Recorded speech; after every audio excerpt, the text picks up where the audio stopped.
So these two tomatoes were planted at the same time. And I've been wondering what's going on because this one is obviously bigger. I didn't do anything different. The only thing that I did differently was that this tomato plant was planted by itself in a pot alone. And this one was planted with two others or three others. I put 4 seeds in one pot and was going to separate them out and put them in a bigger pot. And then I put one in a smaller pot by itself. And this is that one. And then the other thing too is that this one is flowering already. This is a dwarf orange hat cherry tomato from Baker Creek. It only gets to about 6 to 9 inches, and it said on the back it'd be perfect for like indoor growing in a container. And so I thought, okay, well, let's give it a try.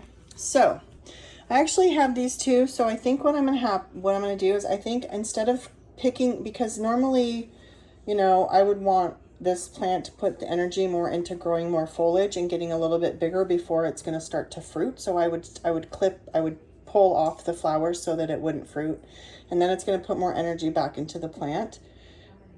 But since I have two, I actually think I'm going to let this one flower. I'm just going to let it do its thing and just see how it goes, and then do this one because this one's a little bit behind.